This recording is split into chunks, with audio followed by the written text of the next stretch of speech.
Are you trying to tell me that if Rex Ryan had put his foot down in the locker room and said, guys, whether you like it or not, we're going with Tim Tebow, are you saying the team would have quit on Tim Tebow in that game? They wouldn't have even tried for him? I'm not saying that. I don't think that would have been a very popular decision, Skip, because, first of all, Mark Sanchez actually played well a couple of games ago against the Patriots, and they should have beaten the Patriots if not for some questionable coaching decisions at the end of that game. So I think he sustained himself and bought a little collateral with that performance. Obviously, he played lousy against Miami and again against Seattle, but I do not. I wrote this story on Monday. I don't think it would have been a very popular decision at all, as we have come to find out through other articles. You know, the team just feels more comfortable with Mark Sanchez. Okay, but I'm going all the way back to that Monday night game against the Texans. Well, let's just do the hypothetical. You throw Tim Tebow in there. What if he wins that game? Then how would that locker room feel about him? And I'm looking back at how the Denver locker room felt the same way until Tebow won at Miami. And then, you know, the rest of the story. He started winning games for the Broncos. Well, that is a big if, though. That is a big if. If they had beaten the Texans, at that point, Sanchez was not playing as poorly as he is now. There was like a good game, a bad game, a good game. He didn't have a prolonged slump, although some might argue that this whole season has been kind of a flat line for him. But I think he did enough or showed enough flashes sporadically to keep himself in the job. If they wanted to make a change, they should have made it during the bye week. That would have given him the extra time to prepare for the so-called Tebow offense. Rich Amini, Stephen A. Smith here. Thank you for being on the show. Let me ask you this question.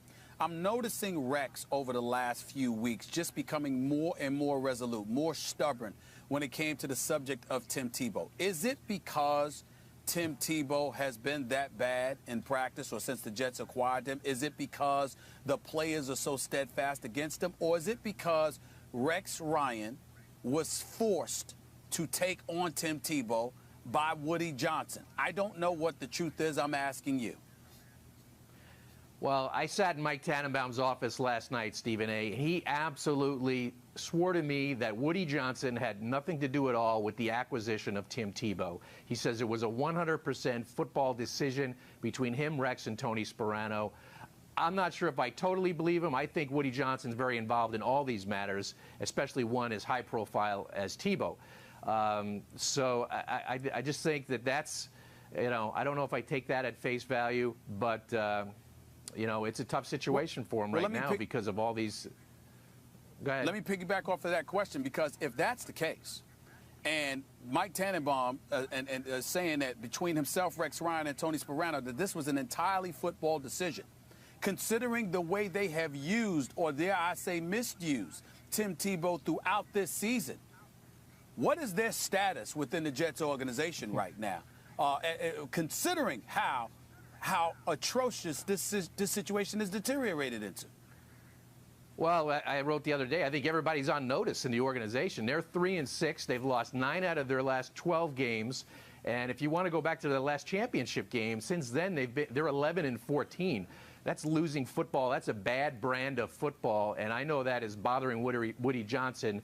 And I think, you know, someone's head's going to roll at the end of this season if it continues to go the way it's going. One thing we should mention, though, which I think is a big factor in their decision to stay with Mark Sanchez, he has signed, next year he has $8 million in guarantees for 2013, and I think that is a big factor in their decision, because if they bench him now, I think they feel they'll lose him emotionally, mentally, and they don't want to jeopardize the money they have to pay him next year. Excuse me for interjecting real quick, Skip, but this is exactly what I'm talking about, Rich, because here's the deal. If you didn't have to give Mark Sanchez that extension, where was he going? Right. You felt the need to step out and give it to him unnecessarily, so you pigeonholed yourself. Once again, it's not just about Tebow's misuse. It's about how you've handled Mark Sanchez. Not just this offseason with the contract extension, but the 3 years you spent coddling him, evidently to no avail. Is somebody going to be held accountable for that? I would think so. That was feel-good money, because that contract extension was announced on the day that they got their no from Peyton Manning. You know, not that they heavily pursued Manning, but they did make a phone call. And when they found out they were out of that sweepstakes, all of a sudden, a few hours later, they're announcing this contract extension to Mark Sanchez. I think that was feel-good money. It was symbolic in a way to prop him up as their starting quarterback. And you're right, Stephen A. I mean, somewhat that decision could come back to bite them.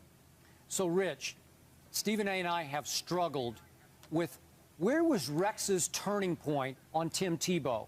He seemed so excited early on. He was so gung-ho. We got Tebow and nobody else does.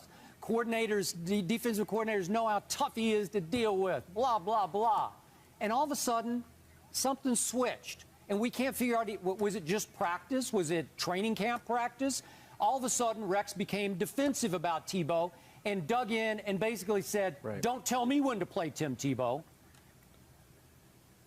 I don't know when that turning point was, because you're right, Skip.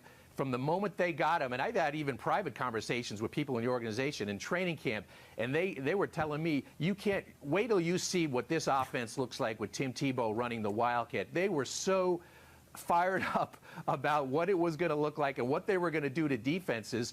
And I don't know if they were just misled or they were just selling the public a bill of goods, because the guy's averaging 7 snaps a game. You can't expect him to go in and make an impact on a football game when he's playing 7 snaps. And they obviously don't think he can throw the ball. They gave him a chance last week.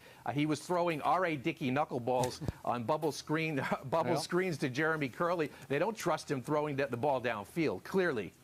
Although he did throw one against the Texans and hit Jason Hill right in the hands with it. That's the only downfield pass he's thrown all year. Go ahead, Stephen. And he dropped it. It was a perfect throw. Yeah. Rich, it was a perfect throw. I'll give him credit for that. Who's calling the plays for the New York Jets, Rich? Tony Sparano. Totally. No, Rex Ryan has no input with that whatsoever? Rex Ryan has no, he does not, he admits that he's not qualified to be an offensive play caller. He is spending more time in the offensive meeting rooms this year. He made a point of mentioning that last week. He even said, half jokingly, I think, that he actually installed a couple of plays for the Seattle game. I mean, no, he is not calling plays. Tony Sparano has autonomy over the offense. So with that being asked, I'm sorry, Skip, go ahead, Skip. Okay, real quick. Rich, gut feeling, where is Tim Tebow next year? He won't be with the Jets. I'm convinced of that. If you know, they rode this for a year. They realize, I don't think they'll admit this publicly, but all the distractions, all the Tim Tebow stuff that comes with Tim Tebow, they're not going to sign up for this again next year. I could see him in Jacksonville next year. It would be a draw for them for obvious reasons. So I absolutely do not see Tim back with the Jets. And I don't know this, but I'm sure he doesn't want to come back. I'm sure he's very frustrated by the role he's been given. And in a sense, he probably feels like he was sold a bill of goods. So I see both sides parting mutually after the season. Well, Rich, with that being said, Woody Johnson, looking at this team, a 3-6 record, and looking at the circus that the organization has become, clearly their quest to steal headlines from the New York Giants, they won that battle hands down, but pretty much nothing else. Is Woody Johnson the type of guy that's going to come out and say, this was my plan, I wanted to do this, I messed up?